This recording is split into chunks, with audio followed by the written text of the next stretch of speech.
നമസ്കാരം. ലോകം കണ്ട ഏറ്റവും പേടിപ്പെടുത്തുന്ന ഒരു ചതിയുടെ ചിത്രമാണ് കഴിഞ്ഞ ഫെബ്രുവരി 28-ന് അമേരിക്കയും ഇസ്രായേലും ചേർന്ന് ഇറാന്റെ മേലെ നടപ്പിലാക്കിയത്. ഈ വഞ്ചന സത്യത്തിൽ ആരും ശ്രദ്ധിച്ചില്ല. ഇപ്പോൾ ആരും അതേക്കുറിച്ച് സംസാരിക്കുന്നില്ല എന്നതാണ് യാഥാർത്ഥ്യം. നമുക്കറിയാം, ഇതിനു മുമ്പുള്ള ചർച്ച, ഇറാനും അമേരിക്കയും തമ്മിലുള്ള ചർച്ചകൾ എന്തായിരുന്നു നടന്നിരുന്നതെന്ന്. ഈ യുദ്ധത്തിന് തൊട്ടുമുമ്പ് നടന്നതാണ്. അതായത് നിരവധി ചർച്ചകൾ നടന്നു. അതിൽ ആണവ ചർച്ചയുമായി ബന്ധപ്പെട്ട്, അതായത് ഇറാന്റെ പക്കൽ കുറെ ആണവ എന്ന് പറഞ്ഞ യുറേനിയം ഉണ്ട്, സമ്പുഷ്ടീകരിച്ച യുറേനിയം ഉണ്ട്. അത് അമേരിക്കയ്ക്ക് വേണം, അല്ലെങ്കിൽ അമേരിക്ക പറയുന്നിടത്തേക്ക് മാറ്റണം. ഇതാണ് ആണവ ചർച്ച എന്ന് പറയുന്നത് ഇസ്രായേലിനെ സുരക്ഷിതമാക്കണം, പശ്ചിമേഷ്യ സുരക്ഷിതമാക്കണം. അതൊക്കെ വെറും പറച്ചിൽ മാത്രമാണ്. എന്തായാലും ഇറാന്റെ പക്കലുള്ള ആണവായുധം മാറ്റണം.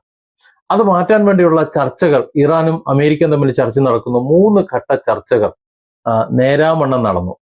4ാമത്തെ ചർച്ചയ്ക്ക് സമയവും സ്ഥലവും ഒക്കെ നിശ്ചയിച്ചിട്ട് ഇറാൻ അത്തരത്തിലുള്ള ചർച്ചയ്ക്ക് ഒരുങ്ങിക്കൊണ്ടിരിക്കുന്നതിനിടയിലാണ് ഒരു വിധത്തിലുള്ള മുന്നറിയിപ്പില്ലാതെ അമേരിക്കയും ഇസ്രായേലും ചേർന്നിട്ട് ഇറാന്റെ മണ്ണിലേക്ക് ആഞ്ഞടിക്കുന്നത്.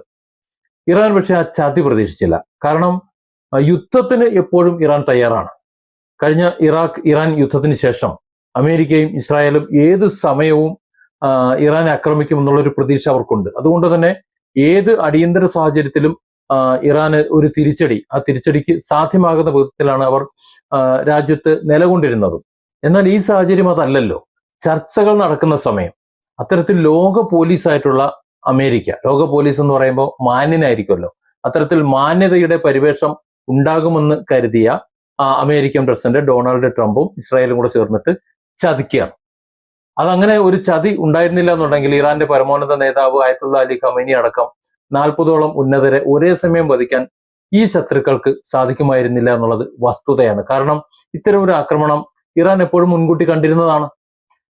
അതുകൊണ്ടാണ് ഈ ഒരു ആക്രമണം കടന്നപ്പോ ഈ നയതന്ത്ര കെണിയിൽ വീഴ്ത്തി ഇറാന്റെ ഉന്നത നേതൃത്വത്തെ ഇല്ലാതാക്കിയ ശേഷവും തൊട്ടടുത്ത സെക്കൻഡിൽ ഇസ്രായേലിലേക്ക് ഇറാനെ ആക്രമിക്കാൻ കഴിഞ്ഞത്. കാരണം അത് പ്രതീക്ഷിച്ചിരുന്നത് കൊണ്ടാണ്. എങ്ങോട്ട് അയക്കണം, എങ്ങോട്ട് ചെയ്യണം എന്നതിനെ കുറിച്ച് പിന്നെ ഒരു ആലോചനയുടെ ആവശ്യം ഉണ്ടായിട്ടില്ലല്ലോ. അമേരിക്കയുടെയും ഇസ്രായേലിന്റെയും ഈ വഞ്ചനയിലൂടെ ഇറാനെ പൂർണ്ണമായിട്ട് കീഴ്പ്പെടുത്താമെന്നും അവിടുത്തെ ഭരണം ഈ അമേരിക്കയുടെ നിയന്ത്രണത്തിലാക്കാമെന്നും ട്രംപിന്റെ നെതന്യാഹുവിന്റെ മോഹങ്ങൾ ഉണ്ടായിരുന്നു. ആ മോഹങ്ങളൊക്കെ തകർന്ന് അടിഞ്ഞ് നാറാണക്കൽ ഇളകുന്നതാണ് പിന്നെ ലോകം അത്ഭുതത്തോടെ കണ്ടത്.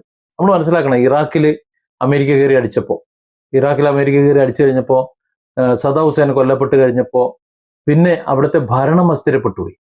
അതുപോലെ ഇറാനും അസ്ഥിരപ്പെടുമെന്ന് കരുതിയിരുന്ന സാഹചര്യത്തിലാണ് ഇസ്രായേലിനെയും അമേരിക്കയും അത്ഭുതപ്പെടുത്തിക്കൊണ്ട് ഇറാന്റെ പ്രതിരോധവും പ്രത്യാക്രമണവും അതിരൂക്ഷമായി തുടങ്ങിയത്. അമേരിക്കയും ഇസ്രായേലും കരുതിയത് കുറെ കാലഹരണപ്പെട്ട കുറെ ആയുധങ്ങൾ, കുറെ ജാംബവിന്റെ കാലത്തെ കുറെ മിസൈലുകളും കുറെ ഫ്ലൈറ്റുകളുമാണ് കൈവശമുള്ളത്.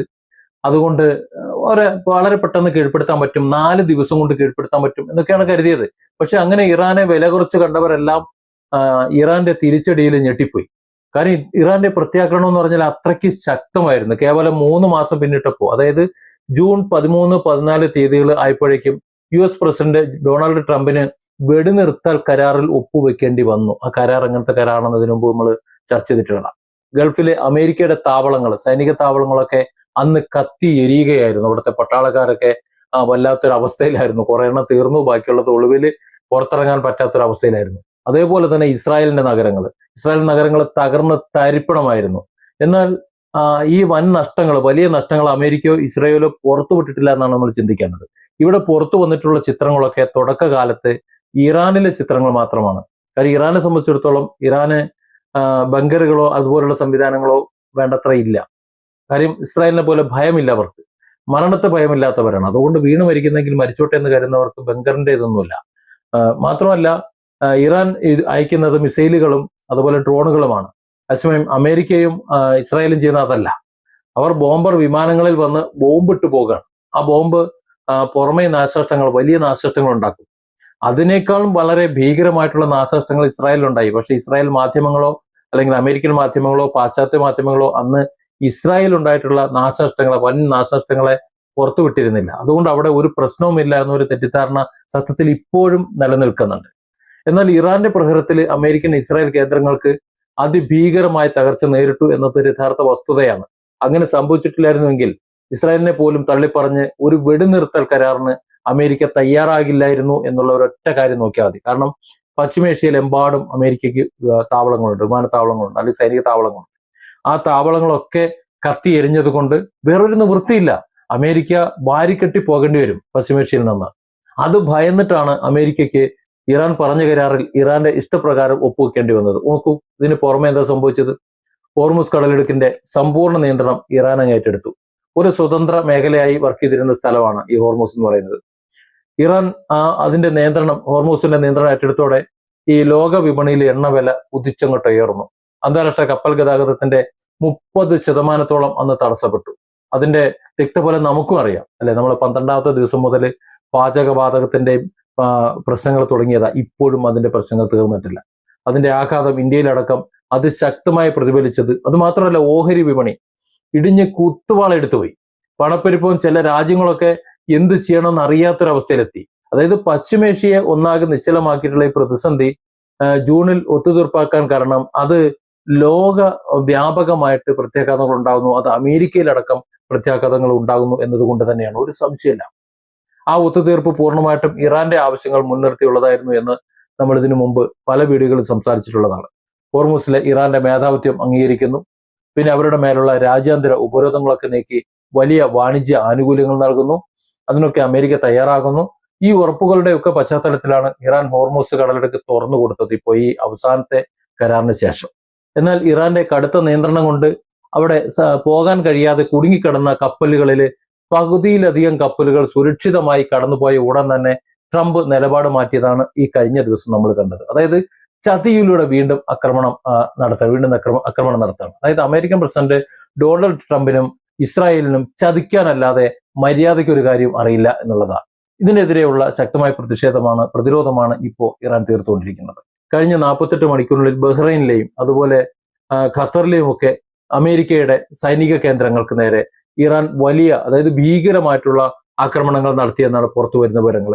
ഗൾഫ് മേഖലയിൽ ഇനിയും അമേരിക്കയുടെ കേന്ദ്രങ്ങൾ ഇനിയുമുണ്ട്, അല്ലെങ്കിൽ വീണ്ടും ആ കേന്ദ്രങ്ങൾക്ക് നേരെ അതിശക്തമായ ആക്രമണങ്ങൾ തുടരും എന്ന് തന്നെയാണ് വിലയിരുത്തുന്നത്. കാരണം അമേരിക്ക ഇറാന് മേൽ വീണ്ടും വീണ്ടും യുദ്ധം അടിച്ചേൽപ്പിക്കുകയാണ്. കാര്യങ്ങൾ ഒരു വലിയ യുദ്ധത്തിലേക്ക് നീങ്ങുമ്പോൾ അത് ഏറ്റവും കൂടുതൽ ബാധിക്കുക എന്ന് പറഞ്ഞാൽ നമുക്കറിയാലോ ആരെയാണ്? ഗൾഫിനെ ബാധിക്കും. ഗൾഫിനെ ബാധിക്കുമ്പോൾ സ്വാഭാവികമായിട്ടും നമ്മൾ പ്രവാസികളെ ബാധിക്കും. പ്രവാസികളെ ഏറ്റവും അധികം ബാധിക്കും. കഴിഞ്ഞ ദിവസം ഇറാന്റെ ബുഷേർ ആണവ നിലയത്തിന് നേരെ അമേരിക്ക നേരിട്ട് ആക്രമണം നടത്തിയിരുന്നു. ഇതിനു മുമ്പ് എന്താ പറഞ്ഞിരുന്നത്? ഇസ്രായേലിനോട് പറഞ്ഞിരുന്നത് ഒരു കാരണവശാലും ഇറാന്റെ ഊർജ്ജ മേഖലയിലേക്കോ അല്ലെങ്കിൽ അതുപോലുള്ള മേഖലകളിലേക്കോ മിസൈലുകളോ ബോംബുകളോ ഒന്നും ഇടരുത്, അയക്കരുത്, ഒന്നും ചെയ്യരുതെന്നാണ്. കാരണം അങ്ങനെ എന്തെങ്കിലും ചെയ്തു കഴിഞ്ഞാൽ ഇറാൻ പിന്നെ അമേരിക്കയുടെ നിയന്ത്രണത്തിലുള്ള മിഡിൽ ഈസ്റ്റിലെ ബാക്കിയുള്ള കേന്ദ്രങ്ങളുടെ കാര്യം തീരുമാനമാക്കും. അങ്ങനെ ഒരു തീരുമാനം വന്നാൽ സ്വാഭാവികമായിട്ടും വലിയ അതിരൂക്ഷമായ എണ്ണ പ്രതിസന്ധിയും ഗൾഫിലെ വലിയ തിരിച്ചടിയും വരും. അത് ഭയന്നിട്ട് ഇറാന്റെ ആണവ ഊർജ്ജ കേന്ദ്രങ്ങളെ ആക്രമിക്കുന്നതിൽ നിന്ന് ഇസ്രായേലിനെ പോലും അമേരിക്ക വിലക്കിയിരുന്നതാണ് ഇതിനു മുമ്പത്തെ കഥ. അതിന് അതീവ ജാഗ്രതയായിരുന്നു അവർ കാണിച്ചിരുന്നത്. എന്നാൽ ഇപ്പൊ കഴിഞ്ഞ ദിവസം ഹോർമുസ് കടലിടുക്കിലൂടെ ആ കപ്പലുകൾ ഭൂരിഭാഗവും കടന്നു പോയതോടെ അമേരിക്ക വീണ്ടും ഇസ്രായേലിന്റെ താല്പര്യം നടപ്പിലാക്കാൻ വേണ്ടി ഇറാന്റെ ആണവ കേന്ദ്രങ്ങളെ ലക്ഷ്യമിടുകയാണ് ഇപ്പോൾ.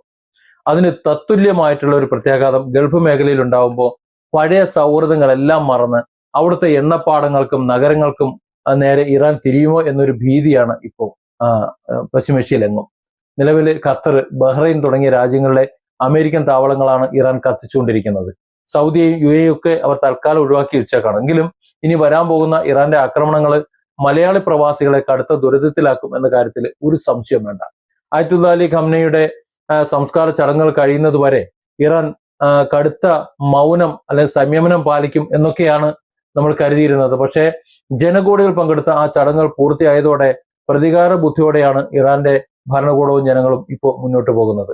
അമേരിക്കയുടെ പ്രകോപനങ്ങൾ ഇനി തുടർന്നാൽ ഇറാന്റെ ഭാഗത്തു നിന്നുള്ള തിരിച്ചടി എന്ന് പറഞ്ഞാൽ ഈ മേഖലയെ, പശ്ചിമേഷ്യൻ മേഖലയിലെ അമേരിക്കൻ താവളങ്ങളെയും ഇസ്രായേലിനെയും സമ്പൂർണമായി തകർക്കും എന്ന കാര്യത്തിൽ യാതൊരു സംശയമില്ല.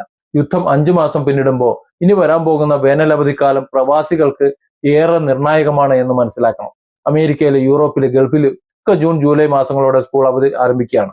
ഈ സമയത്താണ് മലയാളികൾ കുടുംബസമേതം നാട്ടിലേക്ക് വരുന്നത്. ഈ ജൂലൈയിൽ നാട്ടിലെത്തി ഓഗസ്റ്റിൽ മടങ്ങുന്ന രീതിയിലാണ് പലരും യാത്ര പോലും പ്ലാൻ ചെയ്യുന്നത്. നമുക്കറിയാം വിമാന കമ്പനികൾ, പ്രത്യേകിച്ച് ഇന്ത്യയിലെ വിമാന കമ്പനികൾ കൊള്ള ലാഭം കൊയ്യുന്ന ഈ സീസണിൽ ടിക്കറ്റ് നിരക്കുകൾ 4-5 ലക്ഷം രൂപയായി ഉയർന്നു നിൽക്കുകയാണ്. ഈ പീക്ക് സീസണിലാണ് ഈ രണ്ട് രാജ്യങ്ങളും തമ്മിൽ മിസൈലുകൾ തൊടുത്ത് കളിക്കുന്നത്. വാണിജ്യ വിമാനങ്ങൾ പറക്കുന്ന ആകാശപാതയിലൂടെയാണ് ഇന്ന് മിസൈലുകൾ പാഞ്ഞു പോകുന്നത്. അതുകൊണ്ട് തന്നെ ഈ വ്യോമ പാതകൾ ഏത് നിമിഷവും അടയ്ക്കപ്പെടാം, വിമാനങ്ങൾ ഏത് നിമിഷവും റദ്ദ് ചെയ്യപ്പെടാം, എയർപോർട്ടുകൾ ഏത് നിമിഷവും അടയ്ക്കപ്പെടാം എന്നുള്ളൊരവസ്ഥയാണ്. നിലവിൽ ബഹ്റൈനിലെ യുദ്ധാന്തരീക്ഷം കാരണം ഗൾഫ് എയറിന്റെ സർവീസുകൾ ഒരു വല്ലാത്തൊരു അവസ്ഥയിലാണ്, ഒരു അനിശ്ചിതത്വത്തിലാണ് ഇപ്പോൾ. കുവൈറ്റ് എയർലൈൻസ് അവരുടെ സമ്മർ ഷെഡ്യൂൾ പൂർണ്ണമായിട്ട് നിർത്തിയും കഴിഞ്ഞു. ഇനി എമിറേറ്റ്സ് ഉണ്ട്, ഖത്തർ എയർവേസ് ഉണ്ട്, ഇത്തിഹാദ്, ഇവരെ കൂടി ബാധിച്ചു കഴിഞ്ഞാൽ പ്രവാസികളുടെ യാത്ര പൂർണ്ണമായിട്ട് തടസ്സപ്പെടും. ഈ പ്രകോപനങ്ങളിലൂടെ ഗൾഫ് രാജ്യങ്ങളുടെ സാമ്പത്തിക തകർച്ച കൂടിയാണോ അമേരിക്ക ലക്ഷ്യമിടുന്നത് എന്നൊരു സംശയം ഇപ്പോൾ ഉണ്ട്. അതായത് ഇറാനെ തകർക്കുക എന്നുള്ളത് മാത്രമല്ല, ഒരു സംരക്ഷകന്റെ റോളിലാണ് അമേരിക്ക പശ്ചിമേഷ്യയിലുള്ളത്. ബാക്കിയുള്ള അറബ് രാജ്യങ്ങളെയൊക്കെ സംരക്ഷിച്ച് നിർത്തുന്നത് അമേരിക്കയാണെന്ന് പറയുമ്പോഴും അവയിൽ ഒന്നായ ഇറാഖിനെ ആദ്യം സംരക്ഷിച്ചതും പിന്നെ തകർത്തതും ഇതേ അമേരിക്ക തന്നെയാണ്. അതായത് UAE അടക്കമുള്ള, ഖത്തർ അടക്കമുള്ള, സൗദി അറേബ്യ അടക്കമുള്ള മുഴുവൻ രാജ്യങ്ങളുടെ തകർച്ച ട്രംപിന്റെ ലക്ഷ്യമാണോ എന്നുകൂടി നോക്കണം. ഇപ്പൊ ഈ ആക്രമണം തന്നെ തുടങ്ങിയത് ഇറാൻ കപ്പൽ ആക്രമിച്ചു എന്ന് പറഞ്ഞുകൊണ്ടാണ്.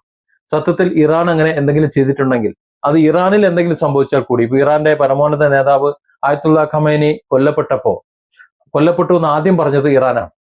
അതേസമയം ഇസ്രായേലിലും മറ്റും വലിയ പ്രശ്നങ്ങൾ ഉണ്ടായപ്പോ, തിരിച്ചടി നേരിട്ടപ്പോ അവിടെ ഒന്നും സംഭവിച്ചിട്ടില്ല, ആ ഒരു ഈച്ചയ്ക്ക് പോലും ഒരു പരിക്ക് പറ്റിയില്ല എന്ന് പറഞ്ഞു. അതേസമയം അവിടുത്തെ ചിത്രങ്ങൾ പുറത്തുവിടാൻ ആരും തയ്യാറുമായിരുന്നില്ല. ഇവിടെ നമ്മൾ മനസ്സിലാക്കേണ്ടത് ഇറാനുള്ള കാര്യം പറയുന്നുണ്ട്. അതുകൊണ്ടാണ് അവിടെ കപ്പൽ ആക്രമിച്ചത് ഇറാന് ഏറ്റെടുക്കാതിരുന്നത്. കാര്യം ഇറാൻ ആണെങ്കിൽ മാത്രമല്ലേ അവരെ ഏറ്റെടുക്കേണ്ട ആവശ്യമുള്ളൂ. അത് അമേരിക്ക ആക്രമണം നടത്തിയിട്ട് അത് ഇറാന്റെ മണ്ടയിൽ കൊണ്ടുവച്ചതാണ്. കാരണം എന്നാലേ ഈ യുദ്ധം വീണ്ടും തുടങ്ങാൻ പറ്റൂ. ഒരു കാരണം വേണ്ടേ? കരാറുണ്ടാക്കി വെച്ചിട്ട് അമേരിക്ക അല്ലെങ്കിൽ ഇറാന്റെ ഇഷ്ടപ്രകാരം കരാറുണ്ടാക്കി വെക്കുമ്പോൾ ആ കരാർ നടപ്പിലാക്കണമെന്ന് അമേരിക്കയ്ക്ക് എന്തായാലും താല്പര്യം ഉണ്ടാവില്ലല്ലോ, ഇസ്രായേലിന് തീരെ താല്പര്യം ഉണ്ടാവില്ല. അങ്ങനെ ആകുമ്പോൾ താൽക്കാലികമായിട്ട് ഇറാനെ വെടിനിർത്തിയെങ്കിലും ആ കരാർ റദ്ദാക്കപ്പെടണം. എന്നിട്ട് അമേരിക്കയ്ക്ക് ഇറാനെ കയറി അടിക്കണം. അങ്ങനെയാണെങ്കിൽ അതിനൊരു കാരണം വേണം. അതിന് കപ്പലുകളെ ആക്രമിക്കുക, എന്നിട്ട് അത് ഇറാന്റെ പെരടിയിൽ കൊണ്ടുവെക്കുക. അതുകൊണ്ട് എന്താ സംഭവിച്ചത്? ഇപ്പൊ നിലവിൽ ഹോർമോസ് ഇറാന്റെ നിയന്ത്രണത്തിലാണ്, സമ്പൂർണ്ണ നിയന്ത്രണത്തിലാണ്. ഒരു കപ്പൽ അങ്ങോട്ടും ഇങ്ങോട്ടും കടന്നു പോകുന്നില്ല. അതുപോലെ ബാബൽ മന്ദബും അതുപോലെ മറ്റു കടലെടുക്കുകൾ പൂർണ്ണമായിട്ട് അടച്ച് യുദ്ധം കടുപ്പിച്ചു കഴിഞ്ഞാൽ നിലവിലുള്ള മധ്യസ്ഥ ശ്രമങ്ങളെല്ലാം പരാജയപ്പെടും. അത് ഗൾഫ് മേഖലയ്ക്കും പ്രവാസികൾക്കും വലിയ തിരിച്ചടി നേരിടുകയും ചെയ്യും. ചുരുക്കം പറഞ്ഞാൽ ഈ പ്രവാസ ലോകം, അതായത് പശ്ചിമേഷ്യ മുഴുവൻ തകർന്ന് കാണണമെന്ന് അമേരിക്ക ആഗ്രഹിക്കുന്നു. അത് ഇസ്രായേലിന്റെ താല്പര്യമാണ്. കാര്യം അങ്ങനെ തകർന്ന് തരിപ്പണമായാൽ മാത്രമേ ലെബനോൻ അടക്കമുള്ള ഇറാന്റെ ഏകദേശം അടുത്ത് നിൽക്കുന്ന ആ പ്രദേശം അടക്കമുള്ള മുഴുവൻ പ്രദേശങ്ങൾക്ക് ഒരു വിശാല ഇസ്രായേൽ സൃഷ്ടിച്ചു കൊടുക്കാൻ പറ്റും. ഈ അമേരിക്ക എന്ന കൊള്ളക്കാരന്റെയും ഇസ്രായേൽ എന്ന തീവ്രവാദിയുടെയും ഒക്കെ ആ തനി സ്വരൂപം അത് മനസ്സിലാക്കിയില്ല എന്നുണ്ടെങ്കിൽ പശ്ചിമേഷ്യ എന്നേക്കുമായി അസ്തമിക്കാൻ പോകുന്നു എന്ന് വേണം നമുക്ക് മനസ്സിലാക്കാൻ. Different angles. Don't forget to subscribe and support this channel.